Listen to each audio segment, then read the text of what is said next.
So you know that moment when someone asks your opinion and you give that perfectly filtered robotic response, and it sucks, it doesn't sound like you. Well, that used to be me. I sounded like I was reading from a corporate handbook. Zero personality, zero impact. But here's what changed everything.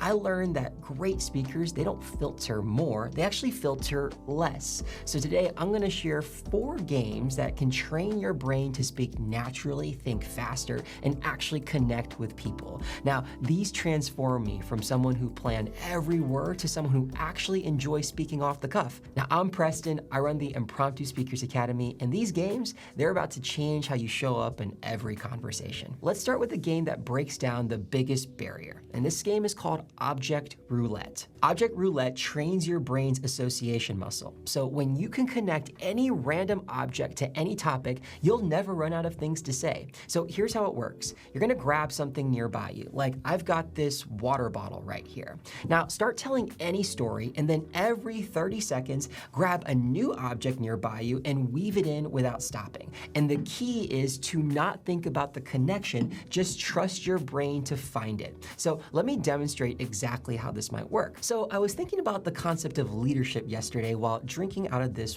water bottle, and it hit me. Great leaders are like this water bottle. They hold space for others. Now, speaking of holding things, this wallet reminds me that great leaders also need to have many options in their toolkit. Just like I have so many different cards, credit cards that you see just inside of my wallet, we need to have different leadership tools anytime we're encountered with certain adverse situations. For example, let's say that I were focused on trying to show my most confident self. Well, I'm not gonna go on stage wearing sunglasses like these because let's face it, in order to connect with people, you need to actually make real eye contact. And so what do? I get rid of my phone because I know my phone is my crutch. You could be simply reading off a script from your phone. And instead, I'm going to start by engaging people, by just responding to them naturally. Now, when I first tried this exercise, I used to freeze between objects. My brain would literally scream, "These things don't connect." But here's what I learned. Everything connects if you let it. Your brain is wired for pattern recognition. The filter, however, is what blocks it. So here's what you can do. Start with 2 minutes on the clock and pull out 4 objects. During those 2 minutes, record yourself saying anything you want to, but just make sure that you're incorporating each object you bring up into your monologue. It doesn't even need to make sense. But all I care about is that you flow. You don't add a filter, and your sole goal is to keep speaking. Push through it no matter how uncomfortable it is. And after you do this about 5 straight days, you're going to start to see yourself flow much more when you speak. And game number 2 is the volume dial. So most people speak at a volume level 5 their entire lives. It's safe, but it's boring because it's a monotone, it's the same pace. No one really actually cares to remember what you said 5 minutes later. The volume dial breaks this pattern, and here's how it works. You're gonna speak on 5 different levels. Each level is a certain volume, going from the softest volume, level 1 to 2, to the most loud volume you can ever imagine at level 10, and you wanna maintain that. Now, the first 4 times you do this, you're going to just slowly ramp it up. So the first time you might speak about anything for 30 seconds, it's just gonna be at a whisper like this. And then the second time, it might be a normal level like this. And then the third time, it might be at a presenting level where you're imagining yourself presenting to 20 or 30 people, and you need to fill the room a bit more, like this. And then when you're speaking at a level 10, imagine that you need to fill the stage, you need to inspire the crowd, you need to get them as excited as possible. Those are the 4 levels. And then at level 5, you start to vary it. So you can take whatever topic you like, and then you can just have a random number generator from online, just share from 1 to 10, what number shows up. And then the moment you see a 10, you're gonna elevate your voice. And the moment you see a 5, you're gonna lower it right back down. And you're gonna keep doing this until you finish going for about 30 seconds. But what this exercise does is it helps you explore the full vocal range, your full capacity. The volume dial is great because when you begin to internalize this, your normal level 5 state actually becomes more dynamic, and there's a lot more tone variety without you having to constantly think think about that. Now, I was skeptical about this game until I recorded myself because my normal speaking voice, when I first started, when I re-listened to it, it was completely flat. And no wonder people zoned out in my presentations. But the moment I started varying things from like a 3 to an 8 is when suddenly I started to lean in and immediately notice when I changed my tone, because our brains are triggered by pattern interruptions. And here's the real secret. As you change your volume, notice what happens. It's not just that changes, it's your pace as well. When you slow down, you tend to lower the tone of your voice. But then when you speed up, it's when you're most loud. So in your practice scenario, take the prompt of explain any problem you've encountered. I want you to start by practicing at 1 to 2, then 5, then around a 7, then a 10. And then after you've done that, give it a go by varying your pace as much as you can. Now, game 3 is what I call time machine stories. Now, this game adds emotional range to your speaking. Most people tell stories from one emotional place, which is very neutral, but those stories don't really stick. The ones that do stick, they actually take people on a journey from point A to point B.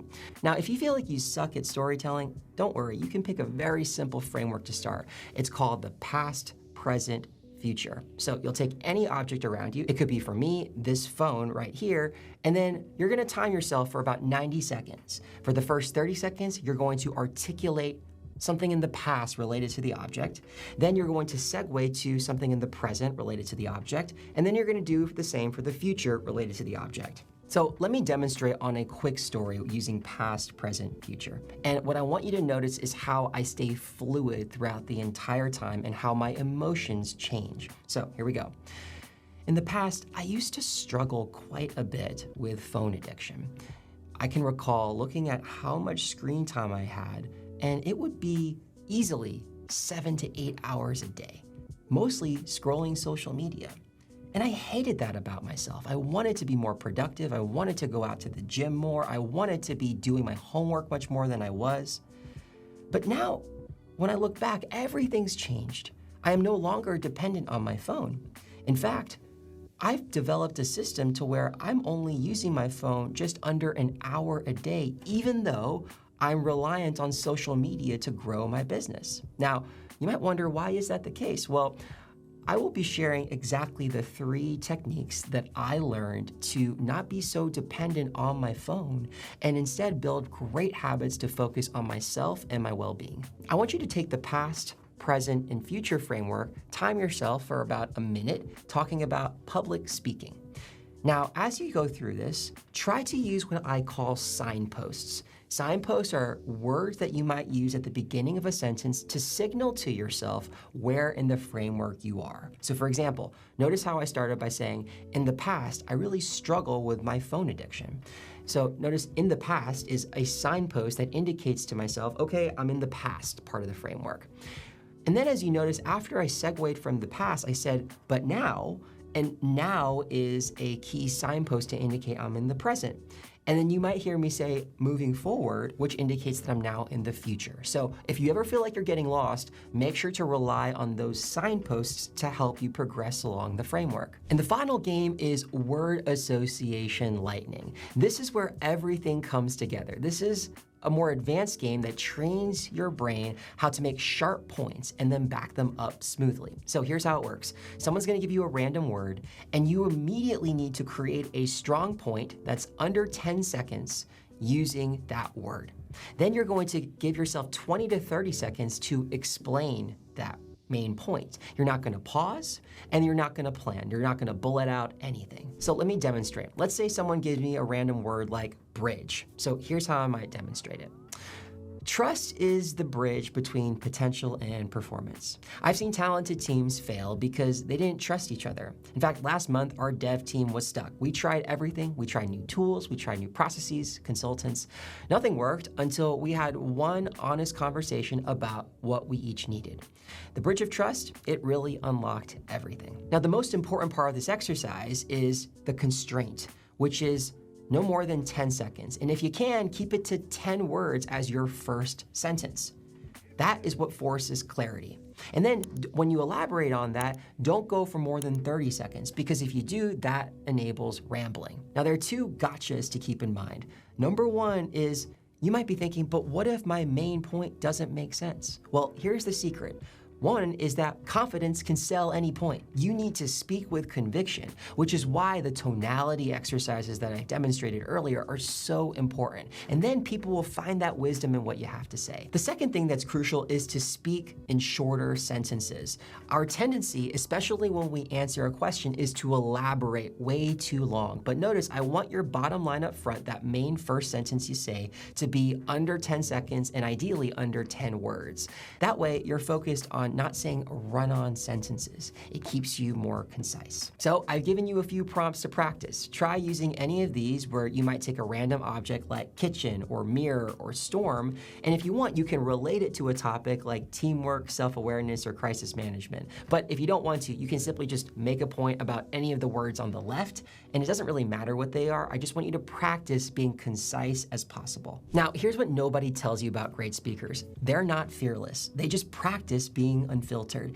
Every time you do these games, you're building what I call your speaking muscle memory. Now, that resistance that you're feeling, that's your filter. Fighting for survival. It'll say things like, this is silly, or I sound stupid, and that's good. See, that means it's working. You gotta push through it. So here's the action plan I have for you. I want you to start with object roulette today. Right now, take 5 minutes every morning and just practice it. Grab 4 objects and talk for 2 minutes. Week 2, I want you to add the volume dial. And by week 4, you're gonna be combining all 4 games into one session by using word association lightning. For all of these games, record yourself, and you'll be shocked at how much better you sound when you stop trying to be perfect. Now, I went from someone who memorized every word to someone who actually trusts their brain. And that transformation is exactly what I teach inside of the Impromptu Speakers Academy. The Academy is where I host key workshops to get you a lot more live practice with me, being much more articulate on the spot. Make sure to sign up down below, the link's in the description. And if you want more tips on how to be a much more fluid, articulate speaker at work, make sure to watch this video on how to master speaking without scripts.